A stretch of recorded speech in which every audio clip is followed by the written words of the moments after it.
अस्सलामुअलैकुम अज़ीज़ तलबा तालिबात। मैं हूँ आपका मुअल्लिम शमून बशीर और मैं आपको पढ़ाऊँगा नहम जमात का रियाज़ी। आज के इस लेक्चर में अज़ीज़ तलबा तालिबात हम मश्क नंबर 12.2 के सवाल नंबर 2 को हल करेंगे। तो चलिए हम चलते हैं वाइट बोर्ड की तरफ और आज का लेक्चर शुरू करते हैं। अज़ीज़ तलबा तालिबात हम शुरू करते हैं मश्क नंबर 12.2 का सवाल नंबर 2। सवाल नंबर 2 है, चकोर ABCP के ज़ाविया A, ज़ाविया B और ज़ाविया C के नासिफ नुक्ता O पर मिलते हैं। साबित करें कि ज़ाविया P का नासिफ भी नुक्ता O में से गुजरेगा। तो सबसे पहले अजीज़ तलबा तालिबात हम दी गई मालूमात के मुताबिक एक शक्ल बनाते हैं। उस शक्ल के साथ हम इस सवाल को दोबारा से देखते हैं। तो इस शक्ल में अजीज़ तलबा तालिबात अगर हम देखें तो हमारे पास एक चकोर है, चकोर ABCP। तो इस चकोर के अजीज़ तलबा तालिबात हमारे पास जो ज़ाविये हैं यानी ज़ाविया A, यहाँ पे अगर हम देखें तो ये हमारे पास है ज़ाविया B, इसी तरह से यहाँ पे है ज़ाविया B और ये हमारे पास है ज़ाविया C। इन तीनों ज़ावियों के जो नासिफ हैं वो नुक्ता O पर मिलते हैं। तो यहाँ पे अगर हम देखें तो ये हमारे पास है ज़ाविया A का नासिफ, इसी तरह से ज़ाविया B का नासिफ और ज़ाविया C का नासिफ, और ये तीनों ज़ावियों के जो नासिफ है वो नुक्ता O पर मिलते हैं। हमने साबित करना है कि साबित करें ज़ाविया P का नासिफ, यहाँ पे हमारे पास है ज़ाविया P, तो हमने साबित करना है कि ज़ाविया P का जो नासिफ है, ज़ाविया P का नासिफ भी नुक्ता O में से गुजरेगा। तो ये अजीज़ तलबा तालिबात हमारे पास सवाल नंबर 2 में मतलूब होगा कि हमने साबित करना है कि हमारे पास जो ज़ाविया P है उसका नासिफ भी O में से नुक्ता O में से गुजरेगा। तो चलिए सबसे पहले हम लिखते हैं मालूम। इसमें अजीज़ तलबा तालिबात अगर हम देखें तो हमारे पास एक चकोर है ABCP। ABCP चकोर में ज़ाविया A, ज़ाविया B और ज़ाविया C के नासिफ बिलतरतीब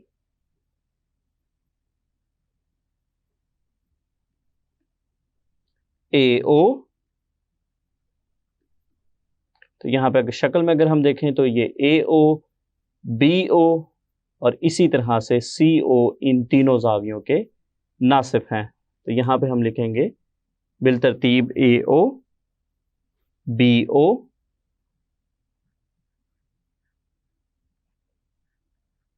और CO हैं, जो एक दूसरे को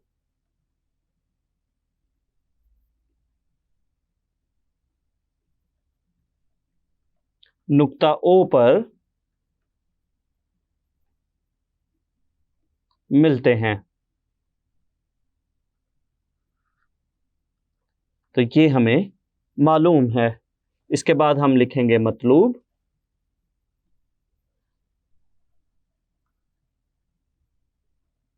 जैसा कि हमने शक्ल में भी देखा, तो इसमें अजीज़ तलबा व तालिबात हमने साबित करना है कि ज़ाविया P का नासिफ भी नुक्ता O में से गुज़रता है। या शक्ल में अगर हम देखें अजीज़ तलबा व तालिबात, तो हम इसको ये भी लिख सकते हैं कि हमारे पास जो ज़ाविया P है, ज़ाविया P का नासिफ PO है। अगर हम ये साबित कर देते हैं कि हमारे पास जो ज़ाविया P है उसका जो नासिफ है ज़ाविया वो PO है, तो इसका मतलब है कि हमारे पास जो ज़ाविया P का नासिफ है वो भी नुक्ता O में से ही गुजरेगा। तो यहाँ पे अजीज़ तलबा व तालिबात हम लिखेंगे PO ज़ाविया P का नासिफ है। और इसको हम इस तरह से भी देख सकते हैं कि हमारे पास जो ज़ाविया P है, ज़ाविया P का नासिफ भी नुक्ता O में से गुजरता है। इसके बाद अजीज़ तलबा व तालिबात हम लिखेंगे अमल, और उसके लिए हम चलते हैं पहले शक्ल की जानिब। अजीज़ तलबा व तालिबात हम P को ओ के साथ मिलाएंगे। और इसके बाद अजीज़ तलबा व तालिबात हमारे पास जो चकोर ABCP है, इसके जो इजला है यानी ज़िला AB का हम अमूदी नासिफ खींचेंगे, जिसको हमने, तो यहाँ पे अजीज़ तलबा व तालिबात हमारे पास जो चकोर ABCP है, इसके जो इजला AB, BC, CP और PA हैं, इन पर हम अमूद खींचेंगे। तो सबसे पहले अजीज़ तलबा व तालिबात हमारे पास इसका जो ज़िला AB है, इस पर हम अमूद खींचेंगे, जिसको हमने OL के साथ ज़ाहिर किया है। इसके बाद हम दूसरा ज़िला यानी BC पर अमूद खींचेंगे, इसको हमने OM से ज़ाहिर किया है। और इसके बाद हम ज़िला PC या C पर अमूद खींचेंगे, जिसको हमने ON के साथ ज़ाहिर किया। और इसी तरह से हम चौथे ज़िला पर भी अमूद खींचेंगे, जिसको हमने OQ के साथ ज़ाहिर किया है। तो इसको हम अमल में लिखेंगे। नुक्ता P को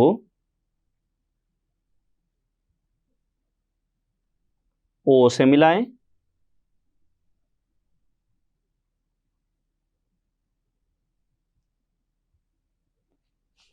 इसके बाद अजीज़ तलबा व तालिबात जैसा कि हमने अमूद खींचे उनके बारे में हम लिखेंगे। OL अमूद AB पर, OM अमूद BC पर, ON अमूद PC पर और OQ अमूद AP पर खींचें।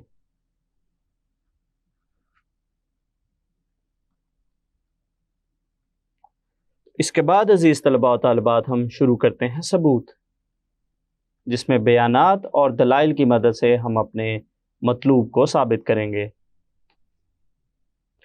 यहाँ पे लिखेंगे बयानात और यहाँ पे दलाइल। और अपनी आसानी के लिए यहाँ पे हम शक्ल को दोबारा से बनाते हैं। तो यहाँ से अजीज़ तलबा व तालिबात इस शक्ल को हम तफसील के साथ देखते हैं। यहाँ पे अगर हम देखें, हमारे पास जो O से M तक का फासला है और इसी तरह से O से N तक का फासला है, ये दोनों ही आपस में बराबर हैं।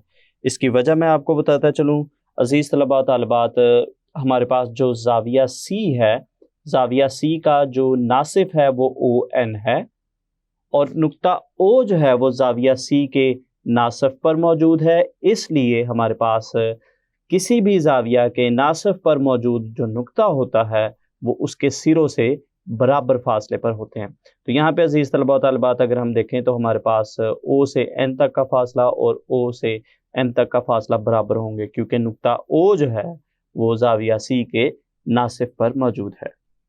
इसी तरह से अजीज़ तलबा व तालिबात हमारे पास O से L तक का फासला और इसी तरह से O से M तक का फासला भी आपस में बराबर होंगे। इसकी वजह यह है कि नुक्ता O जो है वो ज़ाविया B के नासिफ पर मौजूद है। इसके बाद अगर हम देखें तो हमारे पास O से L तक का फासला और इसी तरह से अजीज़ तलबा व तालिबात O से Q तक का फासला, ये दोनों भी आपस में बराबर हैं, क्योंकि अगर हम यहाँ पे देखें तो जो ज़ाविया A है, ज़ाविया A के नासिफ के ऊपर नुक्ता O मौजूद है, इसलिए ये दोनों फासले भी आपस में बराबर होंगे। तो इसको अजीज़ तलबा व तालिबात हम बयानात में लिखते हैं। यहाँ पे हम लिखेंगे OM मुतमासिल है ON के और दलाइल में हम लिखेंगे नुक्ता O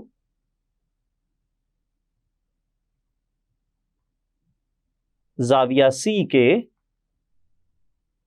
नासिफ पर मौजूद है।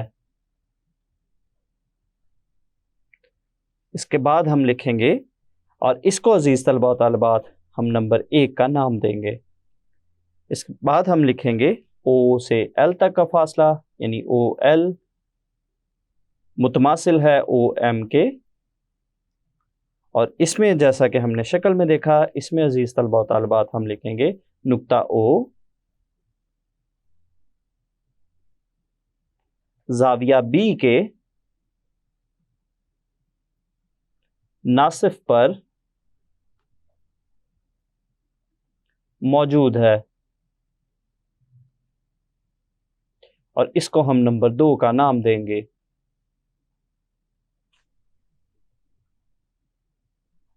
और इसके बाद अजीज तलबा व तालिबात, जैसा कि हमने शक्ल में देखा कि हमारे पास ओ से एल तक का फासला, और इसी तरह से ओ क्यू जो है ये दोनों भी आपस में मुतमासिल हैं। और इसकी वजह यह है कि हमारे पास जो नुक्ता ओ है, नुक्ता ओ जाविया ए के नासिफ पर मौजूद है, और इसको हम देंगे नंबर 3 का नाम। अब अगर हम इन तीनों बयानात का बगौर जायज़ा लें तो अजीज़ तलबा व तालिबात, यहाँ पे हमारे पास जो ओ क्यू है, ओ क्यू जो है वो ओ एल के बराबर है। और इस बयान में अगर हम देखें तो ओ एल जो है वो ओ एम के बराबर है। तो इससे हमें पता चलता है कि हमारे पास जो ओ क्यू और ओ एम है ये दोनों भी आपस में बराबर हैं। और इसके बाद अगर हम दूसरे और पहले बयान को देखें तो अजीज़ तलबा व तालिबात, यहाँ पे ओ एम जो है वो ओ एल के बराबर है, और इसी तरह से हमारे पास जो ओ एम है वो ओ एन के भी बराबर है। तो इसका मतलब है पहले हमें पता चला था कि ओ क्यू और ओ एम बराबर हैं, और अब अजीज़ तलबा व तालिबात हमें पता चला कि ओ एम और ओ एन भी बराबर हैं। इसलिए हमारे पास ओ क्यू और ओ एन भी आपस में बराबर होंगे। तो ये अजीज़ तलबा व तालिबात नताइज नंबर 1, 2 और 3 की मदद से हमें पता चला कि हमारे पास ओ क्यू और ओ एन भी आपस में मुतमासिल होंगे। तो इनके मुतमासिल होने का हमें क्या फ़ायदा हुआ, इसको हम शक्ल की मदद से समझते हैं। तो यहाँ पे अजीज़ तलबा व तालिबात अगर हम देखें तो यहाँ पे हमने साबित किया है कि हमारे पास ओ से क्यू तक का फासला और इसी तरह से हमारे पास ओ से एन तक का फासला ये आपस में बराबर है, यानी ओ क्यू मुतमासिल है ओ एन के। अजीज़ तलबा व तालिबात, इनके मुतमासिल होने से हमें पता चलता है कि हमारे पास जो नुक्ता ओ है, नुक्ता ओ की अगर हम बात करें तो नुक्ता ओ जो है वो जाविया पी के नासिफ के ऊपर मौजूद है। क्योंकि अजीज़ तलबा व तालिबात, अगर कोई ऐसा नुक्ता जो किसी जाविया के नासिफ के ऊपर मौजूद हो तो उस नुक्ता से जावियों के सिरों तक का जो फासला है वो आपस में बराबर होता है, और इस चीज़ को हम पहले से साबित कर चुके हैं। तो इसलिए अजीज़ तलबा व तालिबात, चूँकि हमारे पास ओ से क्यू तक का फासला और इसी तरह से ओ से क्यू तक का फासला और ओ से एन तक का फासला ये बराबर हैं, इसलिए हमें पता चलता है कि हमारे पास जो नुक्ता ओ है वो जाविया पी के नासिफ के ऊपर मौजूद है, जिसको मज़ीद हम इस तरह से भी लिख सकते हैं कि हमारे पास जो जाविया पी का नासिफ है वो भी नुक्ता ओ में से ही गुज़रता है। तो यही अजीज़ तलबा व तालिबात इस सवाल में हमारा मतलूब था। तो अजीज़ तलबा व तालिबात, चलिए इस चीज़ को हम बयानात और दलाइल में लिखते हैं। तो अजीज़ तलबा व तालिबात, नताइज नंबर 1, 2 और 3 की मदद से हमने साबित किया कि हमारे पास ओ से क्यू तक का फासला यानी ओ क्यू मुतमासिल है ओ एन के, और इसको अजीज़ तलबा व तालिबात हम देते हैं नंबर 4 का नाम। और दलाइल में हम लिखेंगे नताइज नंबर 1, 2 और 3 की रूह से। और यहाँ से अजीज़ तलबा व तालिबात फिर हम लिखेंगे लिहाजा नुक्ता ओ जाविया पी के नासिफ पर मौजूद है। तो यहाँ पे हम लिखेंगे नंबर 4 की रूह से। अजीज तलबा व तालिबात, आखिर में हम लिखेंगे पास OP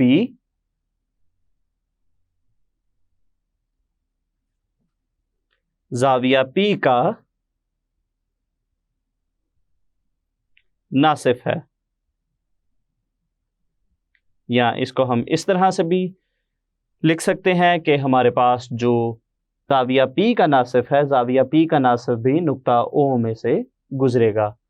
तो ये अजीज़ तलबा तालिबात हमारे पास सवाल नंबर 2 का हल मुकम्मल हो गया। तो अजीज़ तलबा तालिबात, आज के इस लेक्चर में हमने यूनिट नंबर 12 की मश्क नंबर 12.2 के सवाल नंबर 2 को हल किया।